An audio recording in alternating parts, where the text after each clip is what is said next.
Hi, welcome to another episode of Abbie Thoughts. I hope everybody is still surviving and figuring themselves out during this pandemic. First thing I noticed this week was this cake smash party trend. It's apparently been going on for a while. It started with people paying a professional photographer to come and take pictures for their baby's first birthday. And basically the setup is you have a cake and the baby smashes the cake to bits and the photographer captures this moment when the cake is being smashed to bits. So now adults have started doing this whole thing as well, especially women in their 30s. And I noticed it on like someone's Instagram page and I thought, oh, that looks really fun. And then I sort of went and like had a look at some more pictures. And like the first time I saw these pictures, I was just like, oh dear God.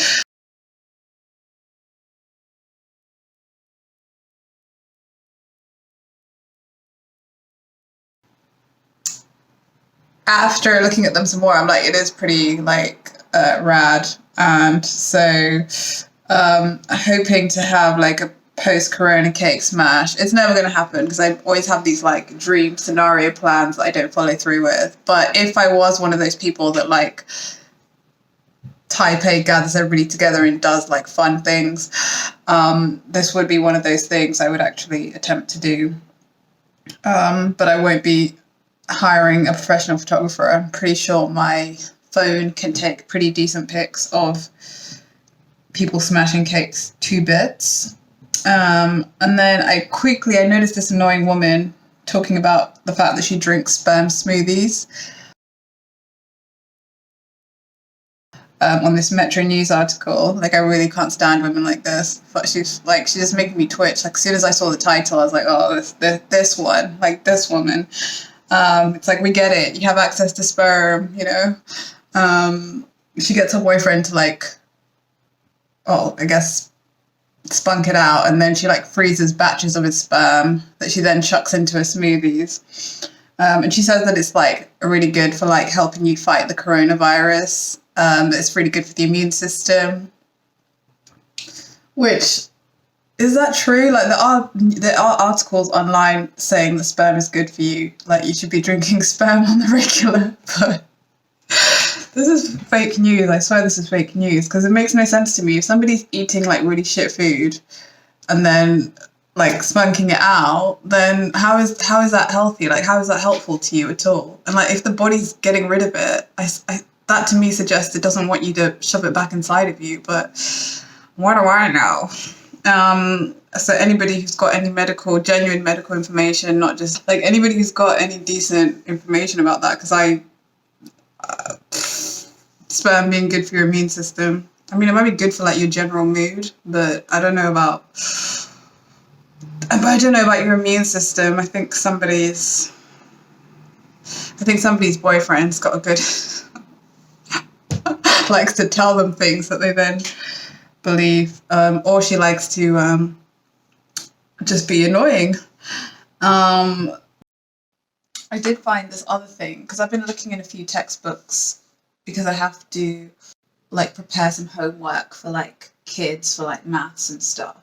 And I kept coming across this phrase, vulgar fractions, to describe like the normal fractions we're taught as kids, you know, like 1/2, 2/3, like 2/3, a quarter, numerator over denominator. And I'm like, why do they keep calling them vulgar fractions? Like what is this? What's so vulgar about them? So I looked it up and it turns out that vulgar actually used to mean simple or common, so like the everyday common fractions that people use as opposed to decimal fractions. So when you used to call something vulgar, it used to mean it was in general use and it was something people were using a lot. The word vulgar comes from the Latin vulgus, which means common people, and it's only over time that vulgar started to mean what it means today, which is kind of like a lack of sophistication or taste or being offensive. Vulgar isn't really a word you'd associate with a fraction, but now that I understand, actually, it did used to be a very normal word to use with fractions. It's made it a little bit less confusing. So now I get it. You know, Americans just call them common fractions. They don't use the word vulgar. It's more of a British thing. So I noticed this week that there's a lot of events that normally take place in May that are very British, but they're not going to be going ahead because nobody wants to give anybody else the coronavirus. So this is a list of most of the wonderfully British things that won't be happening this May that I found out about. So first you've got the Worm Charming Championships. This is basically where you have to coax earthworms out of the ground. It's called worm grunting. And you stick a metal fork into the ground, you hit some wood against it, and then the vibrations that this produces sounds to worms like hungry moles. So this obviously terrifies the worms. They rush to the surface, and then you've got the worms to come out of the ground. And then once they've come out of the ground, I'm not quite sure what they do with them. Some people say that they sell them for fish bait. This whole story is kind of like a horror show, really, for the worms. Like, I'm a little bit saddened that the worms have to go through this. It is quite cruel. Especially as earthworms are actually kind of useful for soil. Not sure we should be digging them out of the ground or getting them to come out of the ground, but there we go. The Worm Charming Championships are not happening. Apparently there's always about like 8 million worms in like an acre of soil, so I guess bringing some of them out of the ground isn't going to totally destroy the habitat system, but it's kind of grim to think like you're basically terrifying these worms to get them to come out of the ground. And then you do have the Tweed Run, which I fully support. This is apparently when people dress up in their finest tweed to cycle around London. And this is British. I don't think you can get more British than this. I think it's a wonderful idea. Like, I don't own any tweed. It's a very posh thing to own. Does anybody have any tweed? I think that's like a posh test. Do you own any tweed? Did you go to Eton? But I think it's a pretty good idea. I wouldn't particularly dress up in tweed, even though it's very pretty to look at. And then there's lawnmower racing, which isn't going ahead. Apparently Red Bull, I keep saying apparently, that's like one of my words. Anywho, apparently, I can't stop. Red Bull sponsored this lawnmower racing thing every year. And people get up to speeds of like 50 miles per hour on their lawnmowers. I've looked at these pictures. It looks absolutely mental. Cheese rolling. Now, this is super British. Cooper's Hill every year. I have vaguely heard about this. I have seen like the odd news report about this each year. But there's an annual cheese rolling event in Gloucester. Can I say this word? Gloucester, where people from all over the world, like it's world famous. You have people from the US, Australia, New Zealand, Nepal. They gather at the top of Cooper's Hill. Somebody chucks like a 7 to 9 pound like circle of cheese down this hill, and then everybody just races after it. And the first person over the finish line at the bottom of the hill gets to win that cheese, which I'm pretty sure is how the coronavirus was spread. Fucking rolling cheese down the ground and then passing it on to somebody as the winner. I don't know if it's that actual cheese that they win, but they do win a cheese. There's always a lot of injuries from this event, as you can imagine. Like, I think it's like 20 people got injured last year because the hill's really steep. Like, if you look at the hill that they have to run down, they're basically just chucking themselves over a ravine and hoping for the best. So, less injuries this year. I would not support this cheese rolling thing at all because it's just not my bag to injure myself trying to chase a cheese down a hill.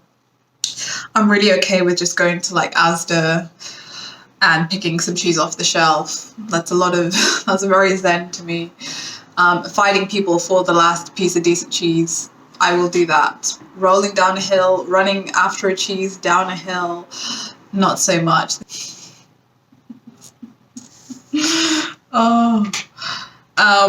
Then there's the maypole. Like, dancing around the maypole is super British.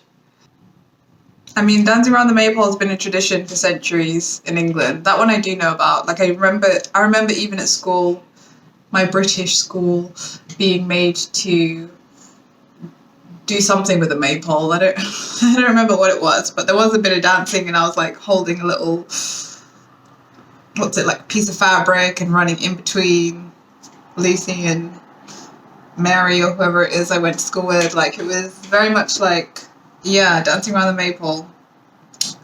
And this year they can't do it because at some point everybody has to put their hand on the pole, so that's like a big coronavirus risk.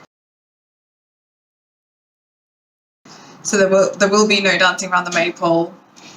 And I was sort of curious about this maypole thing, because I was like, oh, is this just like some sort of pagan festival thing situation? Like, how did this even arise? But it's not really a pagan ritual. From what I can see, it was actually just like a general happy thing they did just to celebrate the fact that summer had come back. It was like, we're just rejoicing that summer's here, that spring is here. Well, summer's here, so let's all just like dance around this pole and have a good time and like drink and be happy in the village because summer's here.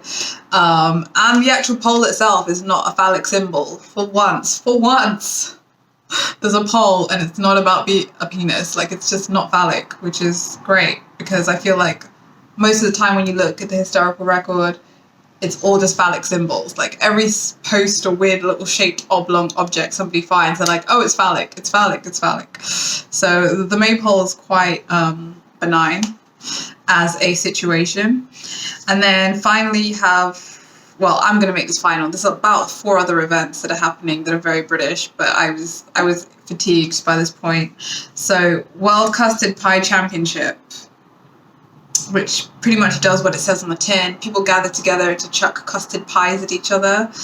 And extra points if you hit your rivals in the face. No, really, you get extra points if you hit people in the face with a custard pie. It just sounds like fun, like a really ultra British way to... It's like fighting each other but with manners. Like, I'm just going to chuck a custard pie in your face and be, instead of just telling you that you're annoying me, whatever it is that's going on. But I thought these were all like really quaint and sweet and very British, and I am now better informed about the kind of things that British people like to do. I don't think most British people like, it seems like nowadays British things are like TikTok,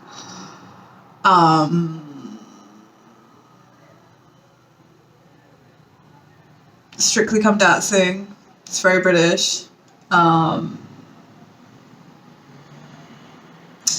discussing Game of Thrones, very British,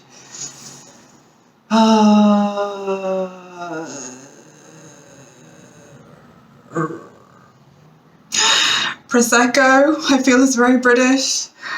Other things that are very British, I don't know. I don't think that's a very good list. I feel like there's a lot of gems that people could come out with about current things that are just very British. So if you want to share some with me and elevate my understanding of what it takes to be British, I would love that, because I'm really reaching for stuff right now, and I probably it should like come a lot quicker. Like, what is it to be British in today's modern times, in a very accessible way, because I'm not sure the tweed run is like accessible to most British people. Also not sure that cheese rolling, most people probably dance around the maypole, but like, what are some quintessentially, can't even say the word, quintessentially, like that word, that's a very British word, quintessentially British things that people do or say or believe in, would be good to know, because I want to laugh, and that list was kind of dry, which is also sometimes very British. Let me know. And that's all I noticed this week. Like, it's a pretty short week. Hopefully I will, some shocking but not life-threatening things will happen in the next week, and then I can like talk about it and like make this program fly a little bit more. But thanks for listening, and stay well. See ya. Bye.